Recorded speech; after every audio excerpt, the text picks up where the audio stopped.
Hello everyone, today we're going to be learning how to make our Poshy Foods Ogi pap, also known as Koko and Akamu.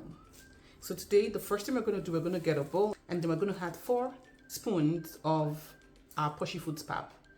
And you can prepare the white pap and the yellow pap the same way. Whatever flavor of pap you do purchase is the same process. The next thing we're going to do is add water.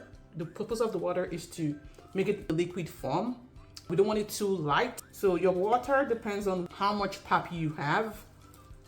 So I mixed it for about 30 seconds to 1 minute. So the more pap you have, the more you would have to mix up and stir up till you have this texture. It's not so thick and not so watery. And so the next thing is to get my hot water. I had it boiling already for about 2 minutes. Add up hot water into the mixed pap. I'm gonna be adding the hot water now into my Poshy Foods pap. And so I'm stirring, I'm stirring. You're gonna get to a point, you're gonna feel it, that it gets thick. And at the point where it gets thick, you're gonna stop at that point.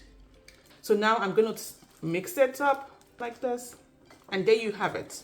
Our Poshy Foods pap is ready. So it depends on what you want. So some people like the pap a little bit light. Some people like it a little bit thicker. As you can see, there are no thick substances from the pap. It's all smooth and ready for consumption. So you can pair it up with whatever way you want to pair it up. Some people can pair it up with fruits. You can add some granulas into it. You can add some honey. It depends on what you want to do for the sweetener purpose. But for the sweetener purpose, I'm going to be adding a tablespoon of honey onto my pap. You could use whatever sweetener of your choice, but I'm going to be adding honey into it. And then my pap is ready for consumption. You can also decide not to add any sweetener. Even without the sweetener, Poshy Foods pap is your go-to. Thank you.